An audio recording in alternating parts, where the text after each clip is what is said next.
m'intéresse, mais pour le moment, en termes de questions, pas trop de problèmes. OK, ça va m'arranger. Donc je vais juste te montrer, ben, voilà, c'est comme ça quand tu vas pop sur le serveur. Bon, tu as déjà joué à mode pack avec Origin, il me semble. Heu, Oui, donc tu retrouves les infos que j'ai mis sur le doc avec quelques trucs en plus. Ça, c'est ce qui va te ouais, permettre de reconnaître ce que tu pourras utiliser. Heu, ce que tu pourras utiliser, enfin tu vas voir, c'est les tags qui seront associés aux items que tu pourras utiliser. ouais, Mais le mieux, enfin, c'est soit d'apprendre ceux-là, qui sont ceux que tu peux utiliser, mais le mieux c'est aussi d'apprendre ceux que tu peux pas utiliser plutôt. Ça, dès que tu les vois, tu sais que bah, soit tu jettes, soit tu stockes, soit tu... Voilà. Euh, ok, ouais. Ça j'aurais pu l'enlever la description. J'ai dû justement faire une update ce matin parce que la version Forge d'Origins ne fonctionnait pas pour les items de départ. Enfin, à chaque fois que tu mourais, tu récupérais les items de départ encore une fois. C'est ouais, pas ce que je voulais. Moi, je les voulais une seule fois au tout début et c'est fini. Donc, ce qu'il faut faire, c'est associer le give d'item à un succès. mmh, Là, le succès, c'est récupérer un bloc de cobble. J'ai fait OK, un command block au spawn, t'appuies sur un bouton, t'as un bloc de cobble, c'est bon. Voilà. Donc, on va prendre paladin. Non, un truc. Si paladin, c'est pas mal pour mon. Si paladin, c'est pas mal. Donc paladin, il a le droit à pas mal de tags. Donc Magic level 1, les arcs. D'ailleurs, il y a une erreur là, tu vois, je vais faire une mise à jour. C'est crossbow et pas bow. Euh, les shields de niveau 1 et les shields de niveau 2. Donc on va prendre notre paladin. Et donc bon, bah, on n'a pas d'item au début. Mais si je me donne un bloc de cobblestone, voilà. Normalement, ça va apparaître comme ça. Bon, t'as ton stuff, t'as machin. T'as aussi un plastron en cuir qui est donné de base de mode pack, ouais, mais voilà. Donc t'as ton stuff, tout ça. Tu parles au Korok que t'as vu sur le screenshot. Je te pose pas de questions. Je vous laisserai le lire, c'est l'introduction au mode pack. Tu vas récupérer ta Spirit Stone. Spirit Stone pour euh, pour c'est dans le augmenter tag. ta stam et tes PV, ouais. Exactement, voilà. Donc tu vas les récupérer en faisant les puzzles qui sont disséminés sur la map ou en trouvant d'autres Korok comme ça qui vont te demander de, de jouer D'a avec eux. OK, Exactement, de jouer avec eux. Certains boss et mobs te dropperont par contre des essences qui sont exactement la même chose que les Spirit Orbs, à part qu'il faut que c'est moyennant une autre statue pour les échanger, un autre endroit pour les échanger, si tu veux. OK, Euh, donc tu vas trouver, par exemple, dans les villages, tu risques de trouver, je sais plus laquelle c'est, mais une des statues de déesses qui vont te permettre d'échanger tes Spirit Orbs contre les Earth Container et Stamina Container. Et les autres, ça s'appelle des... Il me semble que c'est les démons. Euh, c'est ça, On Statue, je pense. Exact.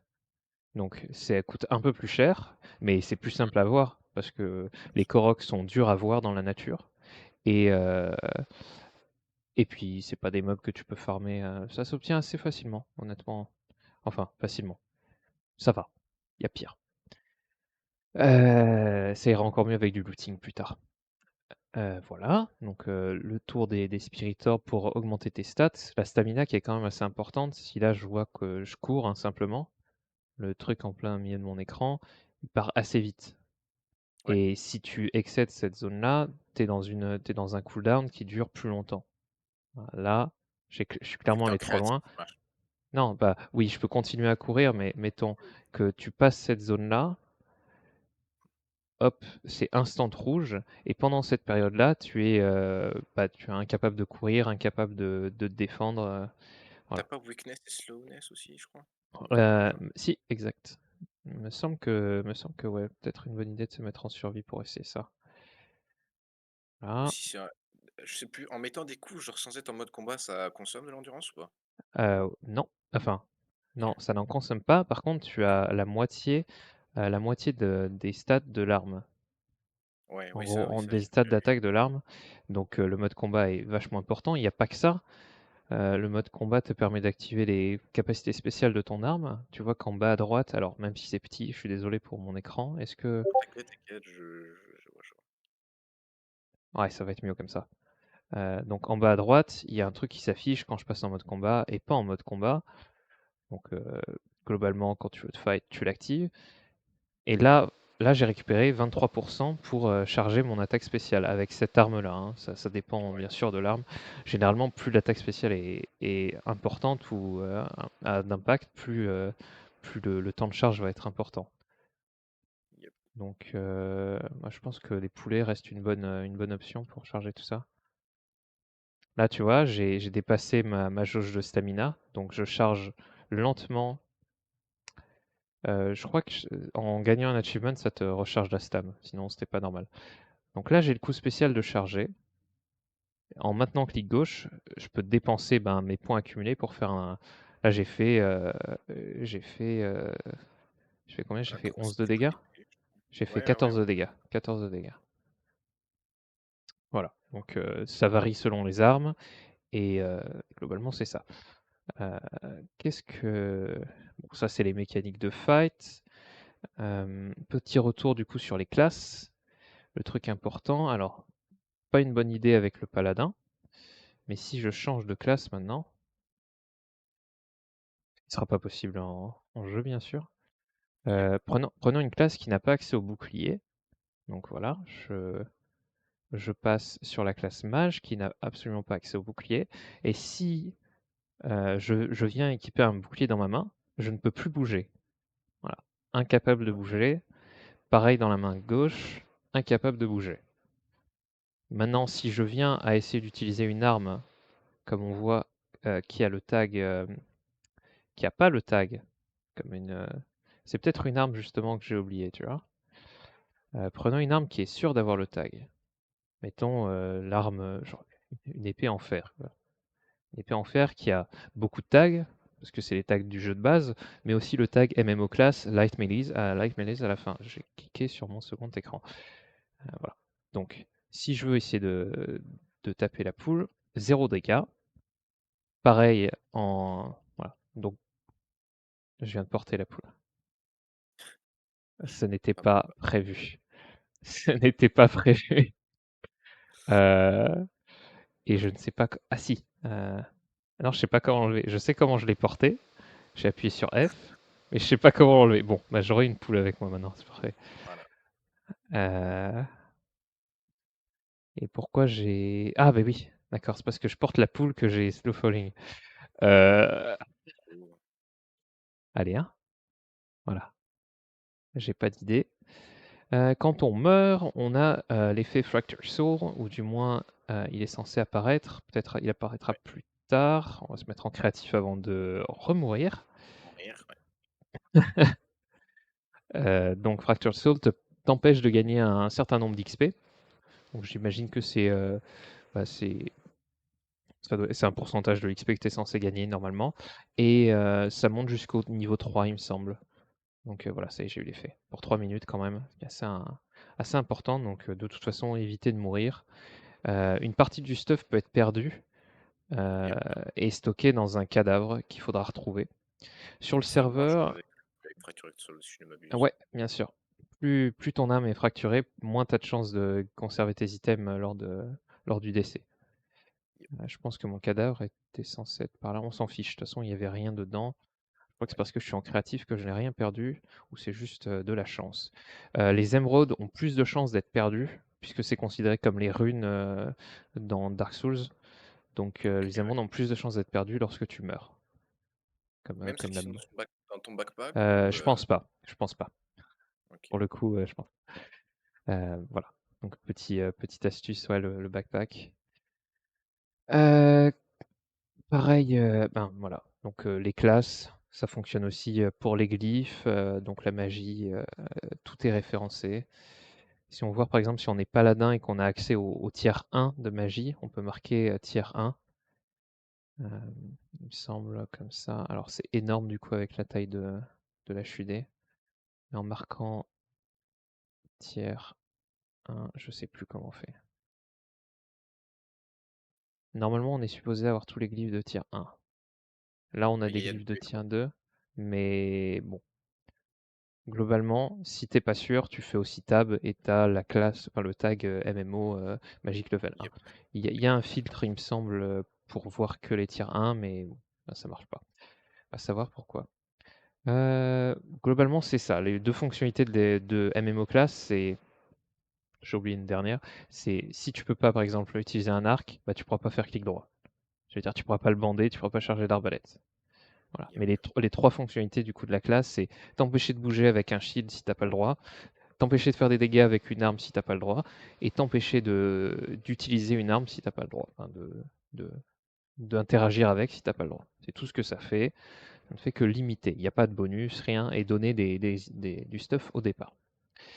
Euh, Autre chose, beaucoup, mais beaucoup d'éléments sont limités derrière, enfin sont bloqués derrière des quêtes, des quêtes principales. Tu peux le savoir, il me semble, sur le wiki, ça c'est sûr, et ensuite sur les items en eux-mêmes. Par exemple, tu te dis, je vais foncer pour m'enchanter du stuff. Tu vas sur l'enchanting table et tu remarques qu'il y a marqué Use Knowledge to. Là, tu sais pas ce que ça veut dire, donc tu vas sur le wiki et tu te rends compte qu'il faut que tu battes littéralement 3 boss avant d'y avoir accès. Et c'est à peu près le cas pour la plupart des choses. La smithing table, qui est un élément hyper important dans ce mode pack, qui te permet de faire les choses essentielles que fait la smithing table, par exemple les stuff en netherite et tout, en netherite, mais surtout, ça te permet de reforger tes items, de leur donner des raretés différentes euh, que tu pourrais obtenir dans des donjons normalement. À part que là, c'est toi qui le ferais manuellement pour avoir l'arme que tu veux avec la rareté que tu veux. Donc tout ça va être bloqué derrière des niveaux, d'où la nécessité d'avancer dans la quête principale. J'ai envie de dire assez vite. ouais, Et le pire dans tout ça, c'est que en débutant le jeu, on n'a pas la compétence, mais je dirais quasi nécessaire ou essentiel pour ceux qui n'ont pas de shield comme les paladins ou les guerriers, du roll, du dodge, de l'iframe. Iframe d'ailleurs qu'on peut... D'accord. Iframe d'ailleurs qu'on ne peut utiliser qu'en mode combat. Un autre avantage du mode combat et qui rend qui rend le PVP classique, on va dire, le fight classique un peu inutile, enfin, encore plus contraignant. Et je pourrais pas montrer le dodge. À moins qu'il y ait une commande. Euh, y a peut-être. Ce serait skill. Non, je sais pas.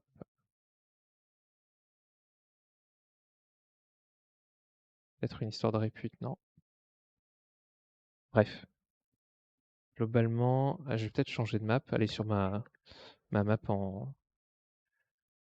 enfin, mon gameplay solo que j'avais commencé. Ouais, Je sais que tu l'as vu P1, je fais juste pour la vidéo. non, Bon, t'inquiète. il y avait pas les origines, on va prendre Paladin, comme ça je serai pas trop gêné. Mais voilà, donc je passe en mode combat avec une arme dans les mains pour le voir. Une arme, pas un arc. Et j'appuie normalement sur ma touche de dodge. Voilà, donc je fais une roulade vers l'avant, qui peut aussi être une roulade sur le côté en fonction de quelle touche directionnelle vous appuyez en même temps. Salut Yep. Fab. Re, Bonjour Fab. bonjour.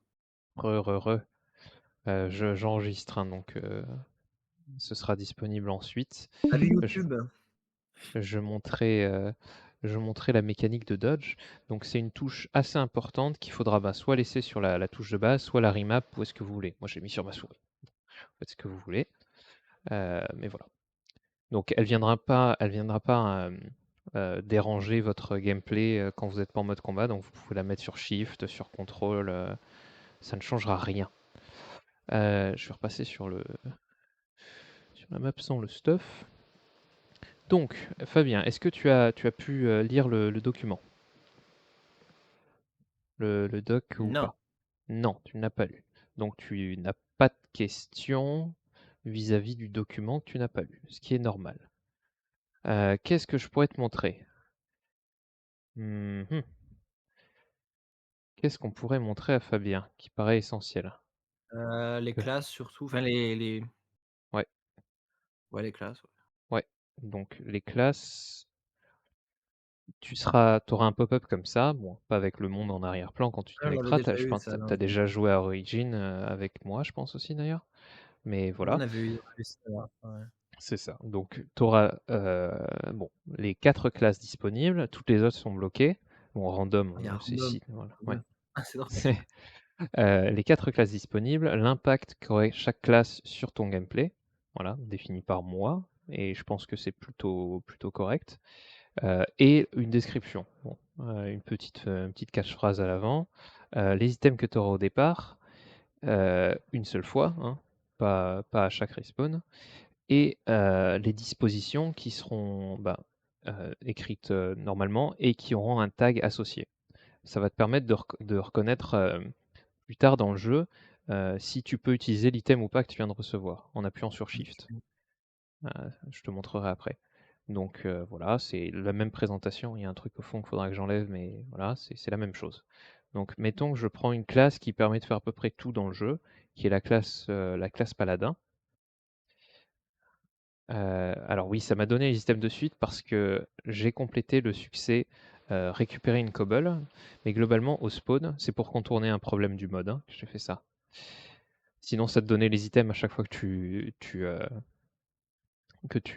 mourais, que tu respawns. Ouais, Donc en gros, au spawn, vous aurez une cobblestone à récupérer. Tu appuies sur un bouton de command block, ça le donne au joueur le plus proche. Pas un bouton, ça donne une cobblestone au joueur le plus proche, tu as ton stuff. Voilà. Donc, le stuff de base du paladin, c'est une épée à une main, une arbalète, quelques flèches et un bouclier. Bouclier que seul le paladin peut utiliser. Voilà. Donc, euh, stuff de base. Ensuite, quand tu spawns, j'ai perdu le Korok et ça va être compliqué de le faire respawn d'ailleurs. Je voulais te montrer ça. Je vais aller sur le dock alors. Quand tu vas spawn, on va augmenter la dimension. Quand tu vas spawn, tu auras cette petite entité qui va spawn, appelée un Korok, que tu reverras plus tard dans ton aventure, qui va te donner petite introduction sur le modpack et le monde de Downcraft, et ce que tu vas devoir faire juste après. Une fois que tu auras fini de lui parler, il va disparaître et te donner une Spirit Orb. Les Spirit ouais. Orb, il faut les voir comme des points de compétence. Donc, OK. une Spirit Orb, tu peux les obtenir en complétant des étapes majeures de l'histoire, il me semble, je suis pas sûr, ou en trouvant d'autres Korok dans la nature. Et en trouvant aussi des puzzles dans la nature cachés. C'est visible, mais c'est rare à trouver. Une fois que tu en auras un certain nombre, tu pourras aller auprès Ouais, d'une des c'est statues de Zelda, déesse. quoi. Voilà, exactement.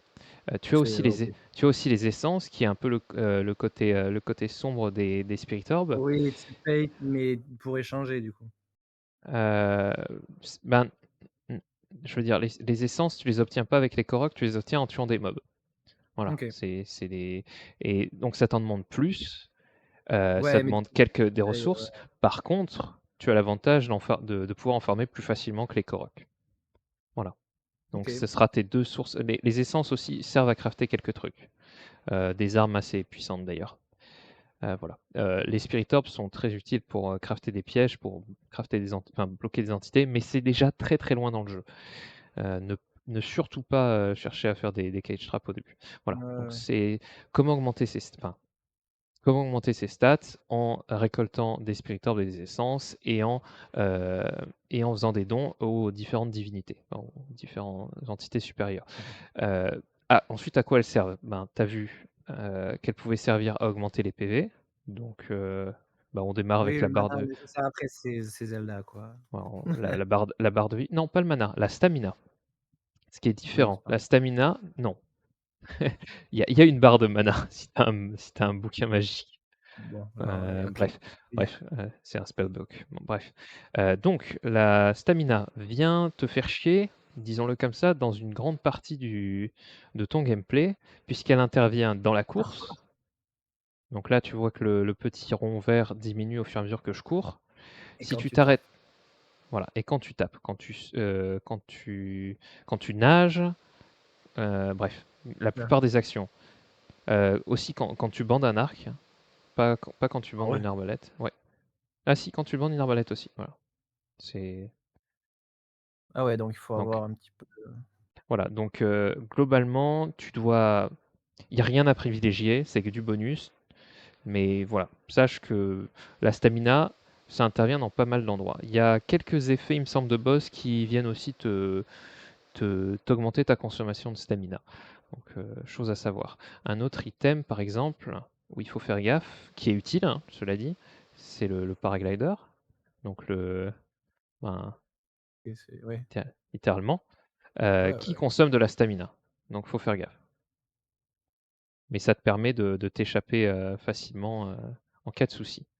Tu peux bien sûr le désactiver si tu vois que tu n'as plus de stamina et enfin, tu ah, c'est le shield qui fait chier en même temps. Bref, tu peux changer d'item pour le désactiver et le réactiver au bon moment et à tes risques et périls, mais voilà, tu peux essayer de conserver de la stamina. C'est à peu près tout ce qui utilise de la stamina. Voilà. Qu'est-ce qu'il y aurait d'autre? Donc, le Korok que tu as vu ici va te demander d'aller dans un village et trouver un Guildmaster.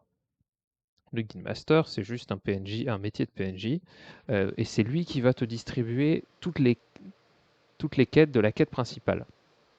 Voilà. Parce qu'il y a des quêtes secondaires aussi. Toutes les quêtes de la quête principale. Tu vas devoir lui rapporter des loots, compléter des objectifs, un certain nombre de kills, ce genre de choses, aller exterminer des boss et ramener l'élément principal de la quête qui sont les yeux. Les différents. Bref, les yeux qui sont possédés par des boss. Voilà, c'est ça l'idée. Donc c'est lui qui va te donner des cartes pour trouver ces boss. Voilà, OK. donc toujours, je ne recommande pas de s'installer dans un village. Par contre, toujours savoir où est-ce qu'il y a un village et peut-être mettre des waystones pour s'y téléporter. Tu vois. Tu trouves ton Il y en avait village, déjà des Waystones il dans le y village? en a, il y en a, il y en a. Mais genre, tu la casses, tu mets le nom que tu veux, tu sais que c'est ton village, machin. Pourquoi il ne faut pas s'installer, selon moi, dans un village? Croyez-moi, j'ai fait 20 heures à côté d'un village en solo. C'est que ce monde est beaucoup trop violent pour les villageois. Même s'il y a des gardes, même si ça a été modé, tout ce que tu veux, ce monde est beaucoup trop brutal pour les villageois. Et en l'espace de 3-4 nuits, il reste la moitié de tes villageois, qui sont ceux qui te donnent des quêtes, échangent des matériaux et tout ça. Et c'est toujours infesté de mobs. Tu as des chances de te faire raid. Et croyez-moi, les raids, ce ne sont pas les raids de base, hein. Voilà. Donc, surtout, restez éloigné des villageois, enfin des villages, mais trouvez votre village de prédilection où est-ce que vous pourrez échanger la plupart de ce que vous voudrez, obtenir les bonnes compétences et avoir un guildmaster sous la main. C'est à peu près tout sur les villages. De toute façon, on y reviendra plus tard s'il y a d'autres questions ou s'il y a des problèmes là-dessus. Les classes, je t'ai montré comment les obtenir, mais un léger débrief que j'ai mis plusieurs points ici pour choisir sa classe. Mais un léger débrief, c'est 2 classes de mêlée, 2 classes à distance. Tu l'as accepté de toute façon. 2 classes équilibrées qui maîtrisent à peu près tout pour pas rendre le jeu trop compliqué ou te bloquer dans beaucoup de choix. Notamment quand tu auras des armes légendaires ou des armes uniques que tu peux pas équiper, ben, je peux comprendre que ça fait chier. Euh, voilà. Donc elles ont été créées pour ça. C'est aussi les 2 plus fortes, je pense. Je pense, pour moi, Elf, c'est la plus forte. Parce qu'elle a accès aux arcs qui sont quand même bon, bah, on va Ouais. craquer. Pas mal. Voilà. Donc en plus, si tu as, une affinité avec les arcs ou de l'expérience avec les arcs, je dirais que c'est tout bénef. Moi Euh, j'hésite entre les 2 là. le Elfe et palade, mage, c'est la classe que je recommande le moins parce qu'il faut forcément un coéquipier au début qui va te carry pour faire les dégâts, pour te défendre et la plupart des choses. Le mage ne peut pas équiper d'armes de mêlée. Ah, Et et n'a même que... pas une seule? Ah non, il a accès aux dagues, au poignard. Ah oui, voilà, c'est ce que j'allais dire, pas un petit couteau, une petite merde. Il a accès au poignard, quoi. Ouais, va pas me dire que tu peux crafter le poignard cérémonial de Yin Yang au début du jeu. Hein. Donc voilà, ça va être Les compliqué. Chinois. Voilà. Ça va pas être fou. C'est vraiment pas le but. Il a accès aux arbalètes, mais il en a pas au début. Et les arbalètes, c'est quand même pas le truc le plus fort au début du jeu, crois-moi. De toute façon, tu vas te faire rouler dessus. Donc le mage est plus un support jusqu'à un certain point dans le jeu, parce qu'il a accès au sort de heal pour son coéquipier. Voilà. Ok. Qui peut caster sur lui et l'envoyer sous forme de projectile. Voilà. Et il faut connaître comment fonctionne Ars Nouveau. Tu as le droit. Je n'ai pas dit que tu n'avais pas le droit. C'est totalement possible. Juste que je déconseille. Sachant que l'elfe a accès à la magie de tier 1, qui sera nécessaire pour le mode Ars Nouveau, qui est notre mode de magie. Donc les principaux sorts qui te permettent de faire quand même là, il y a plus que du tier 1, mais qui te permettent de faire quelques sorts très très sympas. Et toute l'interaction avec le mode, les différents blocs, les, euh, les compagnons surnaturaux qui te donnent des buffs, et tout ça. Voilà. Donc je voulais donner un moyen aux elfes d'avoir accès à la totalité du mode sans avoir accès à la totalité des pouvoirs offensifs ou défensifs. Ouais. Pareil pour les paladins, parce que je comprends qu'il y ait des gens avec notamment des petits PC qui sont pas forcément... C'est mon point de vue, mais je trouve que quand tu lags, c'est compliqué de jouer à l'arc ou à distance. Donc je voulais donner l'avantage aux paladins de rester au cac avec un bouclier et, et les armes de mêlée. Les armes de mêlée à une main, en plus de la magie. Voilà. Donc vraiment les deux classes versatiles, ce sera elfe, paladin. Guerrier, euh, pas mal de... Ben, absolument aucune arme à distance est valide, hormis le fusil de chasseur, qui... Alors chasseur, te méprends pas, c'est pas un fusil de chasse. Voilà, c'est... D'ailleurs, il rend pas très Oui, bien dans... c'est pas celui-là. C'est pas le... Ah si, c'est peut-être celui-là, j'en sais rien. Bref, Et non. c'est lui. Bon. Il a accès au fusil de chasseur parce qu'il est à deux mains. Il fait pas énormément de dégâts, il coûte un peu cher, c'est pas du fer, hein, c'est du Steel Ingot. Mais voilà, je voulais le mettre pour eux juste parce qu'il est à deux mains. Euh, donc ça te permet d'accéder à ça, mais pas à d'autres choses à distance. Euh, Par contre, tu as le gros et énorme avantage, puisque c'est là où se trouvent les meilleures armes du jeu, de pouvoir utiliser les armes à deux mains. Donc, ouais. Euh, on pourrait prendre une Claymore, il me semble, qui est une arme à deux mains. Tu vas voir que le gameplay est tout à fait différent. Bah, j'en avais donné une au début du jeu. Donc avec des movesets spéciaux et, euh, et des dégâts au rendez-vous, quoi. C'est pas la meilleure arme du jeu, mais voilà. Euh, je vais pas montrer quelles sont les armes pétées, je vous laisse découvrir ça. Mais il y a quand même de quoi faire du côté du guerrier.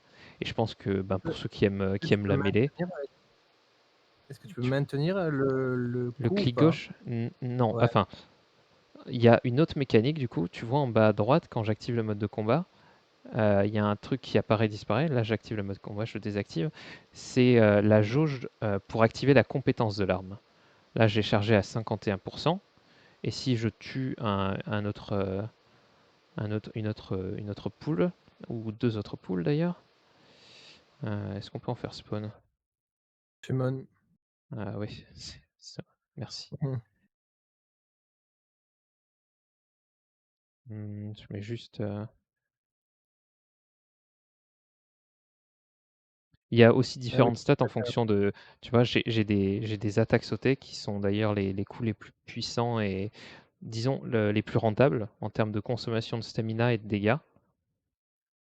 Il y a aussi le coup que tu infliges à une hitbox. Tu vois que cette arme-là peut toucher 4 ennemis par coup maximum.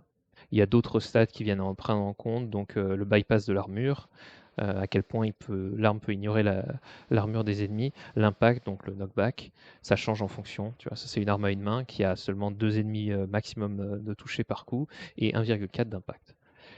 Donc on a rempli notre jauge et si je maintiens mon clic gauche sur un clampin en conservant ma stamina, oui, qui va me mettre tarif.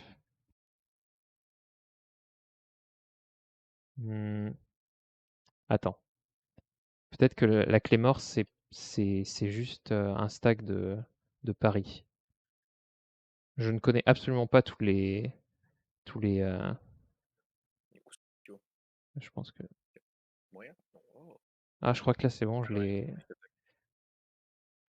Il me semble que la clé mort, c'est du pari. C'est un, c'est juste un moyen de réflecter les dégâts.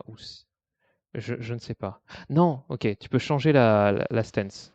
Tu peux changer la façon dont tu tiens l'arme. Donc ça va impacter la zone dans laquelle enfin, tu fais tes dégâts.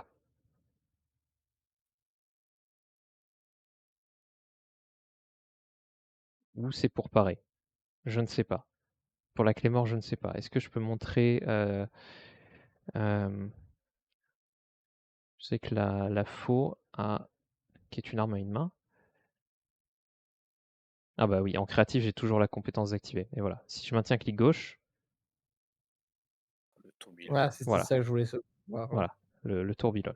T'en as plein des comme ça, t'en as des plus uniques, des armes à mêlée, des armes de mêlée qui font des coups à distance. Tu m'as compris. C'est pas parce que t'as pas accès aux arcs que tu pourras pas toucher des mobs loin.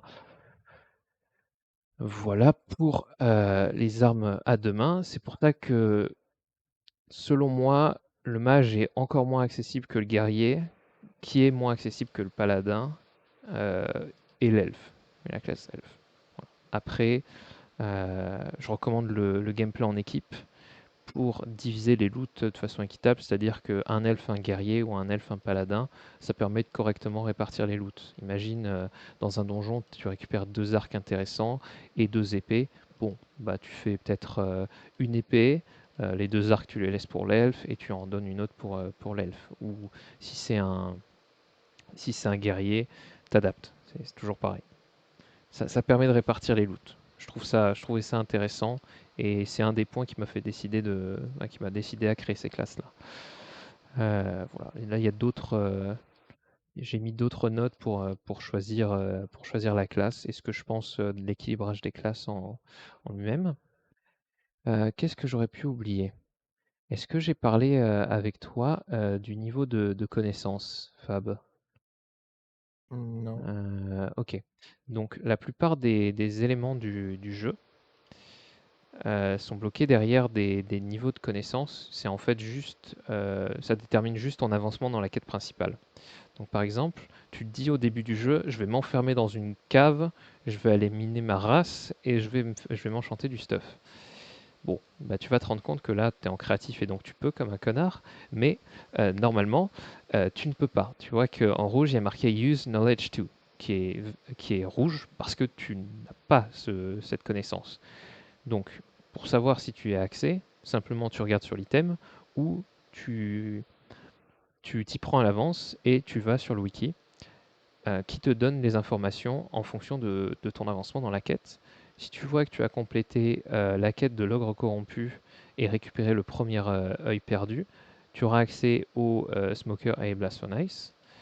Si tu as tué le chevalier voleur et récupéré l'œil de déserteur, tu auras accès au mode Create et à l'enclume. Et si tu as tué Ninetales et l'œil exotique, tu auras accès à la Smithing Table et à la table d'enchantement. C'est pas la fin de la quête, mais disons que c'est les 3 quêtes on va dire, il faut que tu fasses rapidement si tu veux pouvoir être plus ou moins libre dans tes actions. Voilà. Donc le wiki, grande source d'information, assez simple, il n'y a pas grand-chose, mais voilà. Autre détail, je ne sais pas si PA m'entend. J'imagine que lui est au courant. Tu te dis peut-être qu'au début du jeu, tu vas enfin, où justement tu vas chercher le Guildmaster qui est à peu près la première étape, la première étape importante du jeu. Tu te dis, tiens, je vais faire le tour des maisons pour aller voler du stuff. Bah, fais très attention. On n'est pas dans un village, hein, mais c'est un exemple. Fais très attention. Super. Ils veulent pas me. Il n'y a pas un coffre random.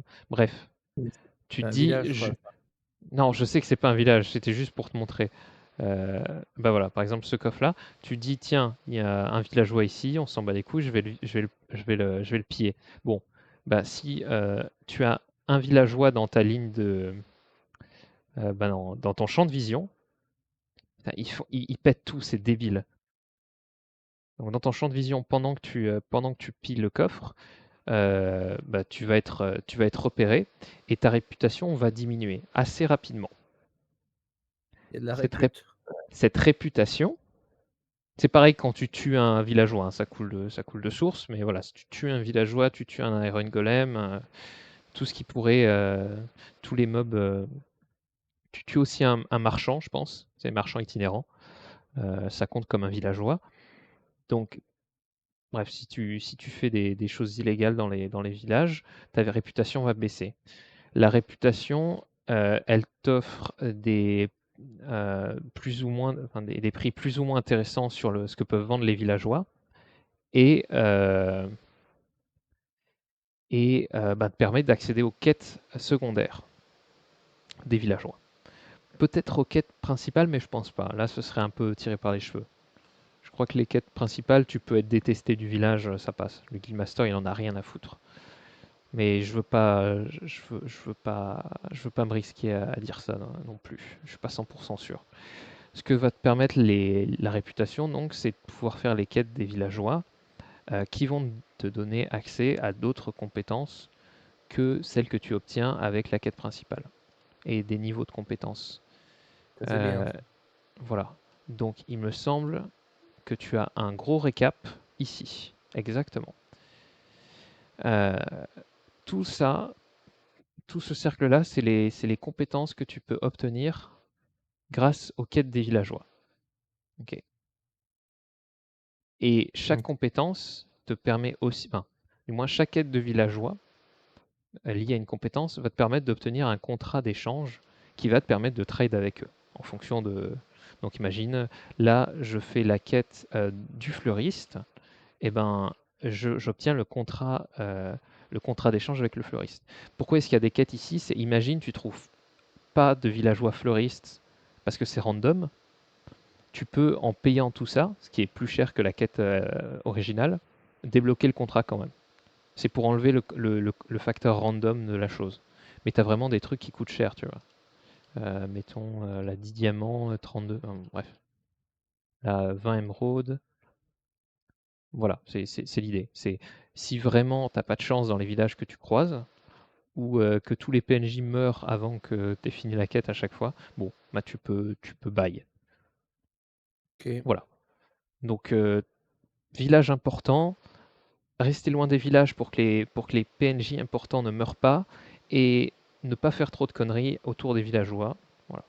Par contre, tu as le droit de poser un coffre dans un village qui est à toi et de l'ouvrir, de prendre des items. C'est juste, il check juste les tags s'il a été créé avec le village ou non. Ça n'a pas d'autre voilà, d'autre impact. Euh, Tant que j'y suis, le livre de quête, super important. Il n'y a pas tout, c'est pour ça qu'il vaut mieux avoir le wiki en même temps, mais ça donne quand même un grand nombre d'infos. Tu as même d'ailleurs les liens utiles, je pense qu'il y a le wiki dans les liens utiles. Tu as même des informations sur la réputation, ce que je viens de dire. Voilà, c'est juste bien fait, j'ai envie de dire. C'est en anglais, Ok. mais voilà. Malheureusement, ça, je vais pas pouvoir faire grand-chose. Je pense que c'est à peu près tout. Euh, des questions particulières qui vous viennent à l'idée, qui ont peut-être pas de sens avec ce que j'ai dit, juste tu te poses la question, tu te demandes si ça va exister ou quoi que ce soit. Non, là, moi, ça me donne envie en tout cas. Juste un petit point sur les dimensions.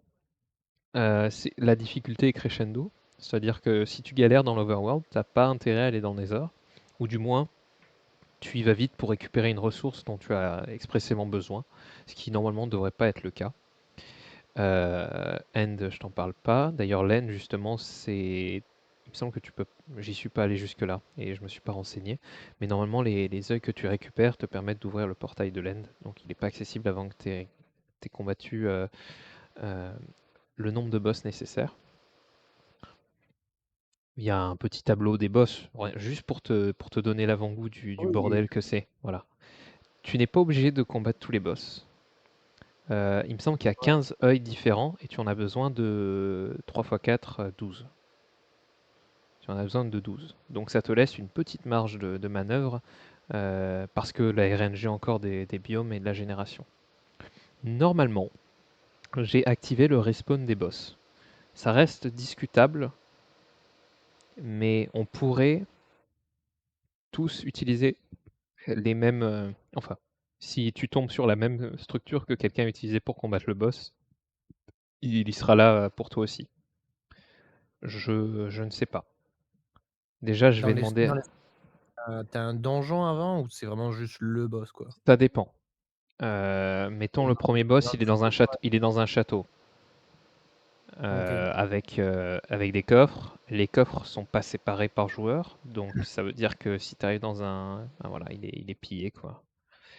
Je sais pas, parce qu'il y a beaucoup de boss. Je pense que le mieux c'est d'utiliser au début, une fois que tu as récupéré ton Korok et, euh, et tes items de base avec le command block, c'est d'utiliser la commande /RTP pour te TP à un endroit random de la map. J'ai généré 10 000 blocs par 10 000 blocs. Je crois que j'ai fait un x 10 000 pour générer les chunks. Donc normalement le serveur Ouais. devrait être bien. Voilà, ça va te TP assez loin, au moins 1000 blocs par 1000 blocs de distance du spawn pour donner un peu de marge sur les structures. En évitant, il y a toujours un qui peut partir au spawn, c'est pas impossible, il n'y a pas de problème avec ça. Mais voilà, je suis pas encore sûr pour les boss, on verra ce que ça donne les premiers jours. Et si vraiment on tombe sur les mêmes structures, bon, bah, j'activerai le respawn. OK. Voilà. Voilà, on a accès du coup à l'ATP entre les joueurs, notamment, alors il faut confirmer, vu que le serveur est PVP, tu vas pas pouvoir te TP enfin, sans l'autorisation de l'autre à un joueur qui n'est pas dans ton équipe. Tu peux set un home dans ta base, bien sûr, préférablement, euh, avec un cooldown de 2 minutes. Tu as aussi le droit de faire des waystones, hein. Les deux sont viables. Les waystones vont te permettre d'ailleurs de mettre plus qu'un home. Voilà. Tu as le droit à back qui est limité à une utilisation toutes les 30 minutes parce que sinon c'est craqué. Ça enlève toutes les pénalités d'une mort en fait, quasiment, vu que la majorité de ton stuff reste sur toi à ta mort. Je te l'ai pas montré Fab, mais il y a un cadavre qui est généré quand tu meurs, Ouais. avec une chance que les loots soient à l'intérieur. Plus tu meurs en boucle, plus les chances que tu perdes une partie de ton stuff augmentent. Voilà. C'est ce qu'on appelle l'âme fracturée ou fractured soul c'est l'effet du jeu. C'est aussi une référence OK. au Dark Souls. Voilà. À part que là, ça s'applique surtout aux émeraudes, qui est comme la monnaie, comme les runes dans Dark Souls. Ici, c'est la monnaie du jeu. Donc, petit tips, pense à mettre les émeraudes que tu aurais sur toi dans un sac à dos. Comme ça, c'est pas compté comme l'item quand tu vas mourir est considéré comme un sac à dos et pas comme une émeraude. Donc, il y a moins de chances que tu perdes l'item. Voilà, c'est tout. Donc, faire attention à ça. Et vraiment, dans un cas désespéré, dans une autre dimension à 300 000 blocs, tu utilises flashback et tu t'enfuis, tu essayes de survivre à nouveau. Le warp, ça dépendra de ce qu'on fait. Des TPA des bases des gens, pour des events, j'en sais rien. Il y aura pas de warp au début. Peut-être au spawn. Peut-être au spawn. J'avoue que j'ai pas pensé, mais ça peut être une bonne idée. Un warp au spawn, au 0-0. Et voilà. Et nickname, si tu veux donner un nom RP à ton équipe et faire des noms RP, je veux dire, dans ton équipe. Donc Ouais. c'est gratuit, on s'en fout, c'était déjà là, je le laisse. Voilà, voilà. Je viens de tout supprimer, c'est bon. C'est tout. Moi, j'ai une dernière question. Vas-y, vas-y. C'est que ça commence quand?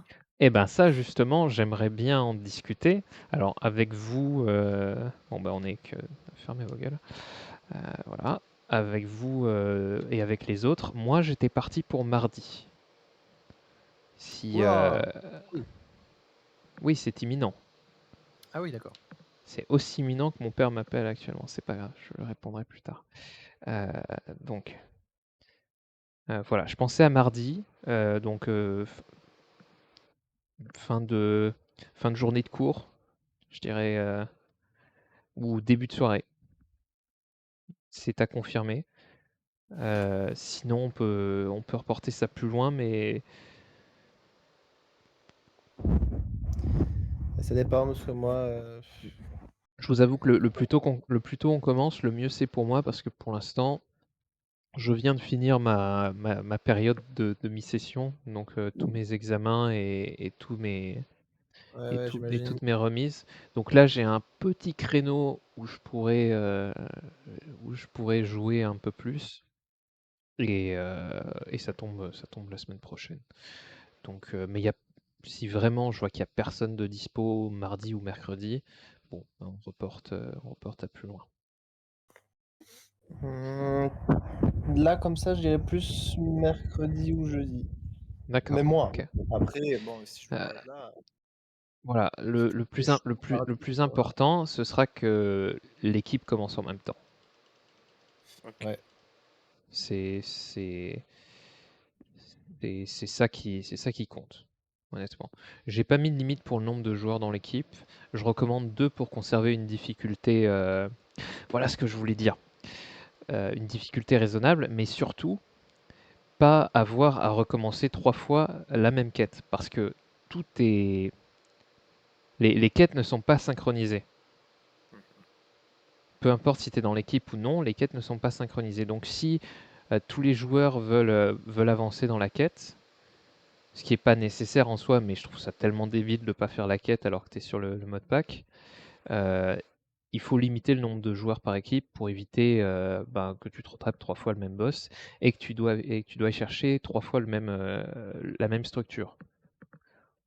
Si on n'active pas le respawn des boss, par exemple. Voilà, c'est surtout ça mon point. Donc je pense que 2 joueurs, c'est une très très bonne, un très très bon, bah, un spot. Voilà, Ouais. merci. Une très très bonne option en termes d'équilibrage, en termes de contenu et voilà. Et en termes aussi d'horaire, parce que si tu veux que tout le monde joue en même temps dans ta team, moins tu es, mieux c'est, j'ai envie de dire, pour le coup. Ouais. Voilà, donc 2 joueurs, ça me semble bien. 3 joueurs, c'est envisageable, c'est sûr. Pour l'instant, on serait 6. On serait 6, donc 3 fois 2, c'est pas mal, je pense. Ou 2 fois 3. Mais voilà. Voilà, voilà. OK. Voilà, ouais. Je pense que là, on est propre. Pas mal. On est très très propre. Non, un truc Et qui est du coup, pas. il y a combien de modes là-dessus, là? 300. Mmh, ça va. Voilà. J'ai ajouté. On se retrouve avec quelques modes en plus, quelques modes de gameplay. Tom Simple Storage qui en fait vient compenser le manque de modes de stockage simple et abordable pour les joueurs. Parce tu vas te retrouver avec beaucoup d'items différents. Je suis pas du tout allé sur la bonne map, hein. Tu vas te retrouver avec beaucoup d'items différents et pas grand chose à jeter malheureusement. Donc Tom Simple Storage va ajouter, comme un applied sans énergie, connecté à des coffres, très simple. Par contre, la nuance, c'est que ah, la nuance, c'est que j'ai empêché la distance infinie et enfin, le terminal, donc où tu pourrais voir tes loots. J'ai désactivé la distance infinie du terminal et la distance à travers les dimensions. Parce que c'est trop craqué et ça enlève toute la notion de privilégier des items ou non. En gros, tu viens juste piller un donjon entier sans, sans regarder quel loot tu as en fait. Donc je trouvais ça nul. Donc pas de terminal avec distance infinie, mais un moyen simple de stocker beaucoup d'items. Voilà. Ensuite, Forge qui est le mode de schématique, enfin ouais, ça. OK. Donc pour les gens qui savent pas build, pour les gens qui veulent build en créatif, exporter en survie, c'est pas mal. Je mettrai un tuto pour s'en servir, mais là j'en ai aucune. Mais mettons, je load ça. Voilà, bon bah, hop, avec des options. Je ne sais pas si ça fonctionne quand t'es pas en créatif, mais pour placer facilement les blocs. Des options aussi pour voir. Ça dépend du serveur, je pense, hein. Je pourrais les activer, mais pour voir les blocs dont tu as besoin. Je trouve ça incroyable. Je sais peut-être une fonction de base, mais moi je trouve ça incroyable. Ouais, Donc, non, ça, c'est cool. donc voilà. Info affilée, voilà, tu peux même les avoir quand tu tiens le. Non, tout le temps. Mais bon, bref. Ouais, C'est une non, très mais bonne c'est cool. option. Moi, je sais que je vais m'en servir, Ouais, c'est donc clair, c'est plus simple. voilà, et ça va permettre de faire de jolies structures, je pense. Si ça peut motiver Ouais. des gens à jouer plus longtemps. Là, je suis en train de faire une connerie et je sais pas comment, voilà, configurer. Et j'aimerais juste désactiver la chutée. Au secours! Material list, reviens Euh, là où tu Matériel. Ah oui, merci. Ok, bah ça l'avait enlevé, nickel. Over. Voilà. Ensuite, ça, c'est juste des modes pour ajouter à Create, qui sont, comme on a vu dans le, dans le wiki, qui sont pas disponibles. Le mode Create est vraiment pas disponible au début du jeu, mais plus tard, pour avoir des ressources infinies et autres. Donc là, on retrouve, pour éviter de générer des lags du serveur, on retrouve les fameuses drills qui vont nous permettre de générer des minerais, globalement. Mais pour arriver à là, faut s'accrocher. Faut Voilà, avancer. c'est ça. Même moi, j'y connais rien, je sais même pas comment on fait. Je sais faire un, un ventilateur, un moulin à eau, et c'est tout pour l'instant. Donc voilà, je suis pas plus avancé que vous. Map Atlasé, c'est pour résoudre un problème pour ceux qui installent le mode d'optimisation ici. Donc si tu vois que tu as vraiment des problèmes d'FPS, tu l'installes, mais ça vient avec ce petit problème que tu puisses pas voir les cartes qui sont essentielles dans le jeu si tu veux aller aux structures de boss que t'indique le Guild Master. Origins, bah, nécessaire pour créer les classes que j'ai fait. Et Better Tag Tips, c'est du coup la possibilité de fuck mon plein écran, mais surtout de faire ce shift sur les items pour savoir bah, euh, ouais. quelle arme appartient à quelle catégorie si c'est pas explicitement indiqué comme là à two-handed. Et voilà, pour savoir si tu peux t'en servir ou non. Et ensuite les modes d'optimisation que j'ai rajoutés dans le mode pack. Je pense on a gagné 50% jusqu'à 100% de perf si tu utilises ce mode-là. Voilà, donc assez content. Ça a pris du temps, mais ça fonctionne. Ça ne crache pas. Voilà, voilà ce que j'ai pu faire. Et je pense qu'on est pas trop mal pour commencer maintenant. Pas maintenant, dans les prochains jours. OK. Bon, pas d'autres questions. Je mets, Non. j'ai juste un dernier truc, laissez-moi. J'avais parlé avec Mathéo tout à l'heure et je regarde ce qu'on avait pu noter. Oui, juste petit récap que vous pourrez voir vous-même, mais le récap des touches essentielles du coup. Vous avez besoin d'une touche pour dodge, qui est dans la liste des key bindings, d'une touche pour activer le mode combat, qui est R par défaut. Je conseille de le laisser sur R. Là, rien ne vient gêner cette touche-là de base du mode pack. Donc voilà, c'est important. Euh, et, euh, et honnêtement, avec ces deux touches-là, vous êtes pareil. Vous êtes clairement pareil. Je sais qu'il y a un truc que j'ai pas actuellement. Atlas, voilà. Au début du jeu, on a le Antique Atlas qui nous est donné. C'est le seul moyen d'avoir une carte et de créer des marqueurs. Je trouve ça méga stylé. C'est trop Alors, bien. vous aurez besoin d'un atlas par dimension, mais après, il peut générer tout ce qu'il veut sur une même dimension. Tu peux aller aussi loin que tu veux. Et là, par exemple, si je me déplace un peu, hop, certains bâtiments sont considérés comme des POI et peuvent être affichés sur la carte. Là, Wow. par exemple, ceux-là, ils sont pas affichés, ça c'est des montagnes, il me semble, mais c'est parce que les blocs sont trop hauts. Mais les villages sont affichés sur la carte. Et après, libre à vous de mettre le marqueur que vous voulez. Mais il est trop bien ce man. Voilà, j'ai l'impression de jouer à Pokémon, Mais oui, c'est fou. voilà. Mais c'est excellent. Sur Game Boy là. Ça coûte rien à craft, voilà. Et du coup, ils vous en font un par dimension. Et il y a 6 dimensions, je crois, au total. Donc, c'est vraiment pas le truc qui va vous coûter cher. Heu, voilà et je sais pas s'il y a un moyen de partager ça avec ton pote. Je crois que tu peux non, tu peux générer des images, ce qui est grave stylé encore une fois, mais il y a pas moyen de le partager avec ton teammate. Donc voilà. Là, c'est vraiment tout. Ça y est, j'ai fini. Ah si, dernier truc, pardon. L'orientation, bah, c'est nord, sud, est, ouest et du coup, c'est aligné avec la carte que vous aurez. On vous donne une carte. Et tu peux te repérer sur la carte grâce à ça. Alors là, on voit pas la carte justement à cause du mode d'optimisation que j'ai mis pour m'assurer qu'il fonctionne pour les autres. Mais, mais voilà. Normalement, tu verras la carte normalement. Et tu peux te repérer avec la carte et l'atlas. C'est tout. Allez, on s'arrête là. Je mets fin.